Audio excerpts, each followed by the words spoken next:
My goals are to increase Facebook engagement rate by 20% and positive sentiment by 15% within 3 months. Within the current content, the content is placed very efficiently. The cover photo, the pinned post represent the new products, so immediate knowledge is gained when going to Diet Coke's page. The captions are clever, they're kind of unique and witty and intrigues people to comment, which you can see on there. Hashtags are used well. There's usually 3 on a post and consistent with the because I can hashtag within these products. It's also diverse types of content. There's pictures and also a video. The major concerns within Diet Coke's content is that in general, a lot of the posts are just too vague and leave out necessary info. It's tough to see the names of the flavors and some of the pictures with the Coke cans on them. There's no indication within the post of what those flavors are. Additionally, when and if the product is already released and where it will be sold aren't given. Instead, this info is put in confused commenters' replies, the replies to their comments, when really this could just be added in the post in general.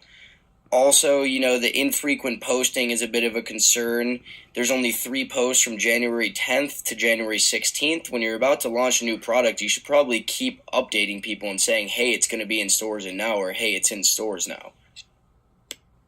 For the most part, Diet Coke does a great job with their customer service on Facebook, which is a platform that makes it easy for a big company to utilize customer service. They have an extremely high response rate as far as replies to people's comments. They pretty much reply to everyone that calls for it. They effectively approach different customer service scenarios. For example, they joke with people and use sarcasm appropriately when it calls for it, but they get straight to the point and provide facts when someone has a real concern. This, in turn, kind of makes their responses and their customer service approach very personal and not robotic. You can tell there's a person behind that computer, and that's a big goal of customer service. And for the most part, like I said, Diet Coke does a very good job with this. With all this being said, I think Diet Coke could add a little credibility to some of their more serious responses instead of kind of just rambling. Obviously, Diet Coke is going to back itself up, so when they reassure people, it doesn't really say anything without proof. For example, someone comments, wish you guys would use stevia instead of asphetamine. Asphetamine is so horrible for you. And Diet Coke responds with about 3 paragraphs saying that it's FDA approved and that there's scientific research backing their ingredients. Instead of doing that, maybe just provide a short response and a link to evidence of that to give some concrete feedback here and actually show what they're saying is truthful. Also, a minor one, Diet Coke at times shies away from all negative feedback.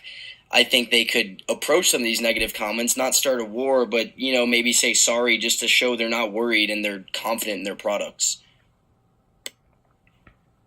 For my monitoring approach, I chose to monitor positive and negative responses to the current content Diet Coke already has on Facebook.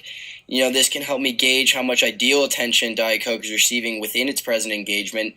One of the overall goals is increasing positive sentiment, while also increasing overall engagement. But, even if overall engagement is increased, that won't mean much if a lot of that is negative feedback. So I chose to kind of look between the lines here. While Facebook is a great and convenient platform for monitoring analytics and providing feedback, I think Diet Coke learned the hard way how much a big company can become a public target on Facebook because everyone has a Facebook. 19 of the 100 comments on their most recent post are negative. These comments go from displeasure with 2 of the flavors, ginger lime and feisty cherry, which people say gave them heartburn. Pricing, people think the prices are a little too high.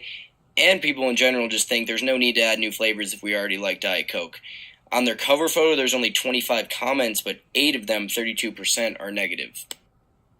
One of the major opportunities by these results is to highlight or individualize the popular flavors in posts moving forward. I think if Diet Coke is going to continue to advertise the ginger lime and the feisty cherry that people don't like, they run the risk of new purchasers trying those first, which could lead to a lot of negative feedback since those flavors aren't popular, and just not even trying the flavors that people did like. They could also just connect this whole thing to the introduction of vanilla Coke. The vanilla flavor was extremely popular for everyone, so they can kind of create some unique content that shows, remember how you felt when vanilla Coke came out, connect this to that, and that makes people want to try it because they love vanilla Coke so much. I think also just change the cover photo, wash away that concentrated toxicity. It's saturated with negative comments, and there aren't very many comments, so just get that out of there. And then, of course, just post more in general. As for threats, a plethora of negative feedback could result in no one giving any of the flavors a chance, even the ones people liked. The complaints about the pricing will make buyers hesitant, even if they're initially intrigued to try the product. The amount of comments on the cover photo specifically makes it too easy for someone to immediately see that poor feedback, and that just gives a quick incentive not to purchase. That's the biggest post on Diet Coke's page. If you go there and click it and scroll for a second, you're immediately going to see all of these poor comments with not too many good ones. I personally think both a brand ambassador and an influencer can be effective in this situation. Ambassadors definitely are opinion leaders who know how to understand the analytics that we're dealing with to achieve our results.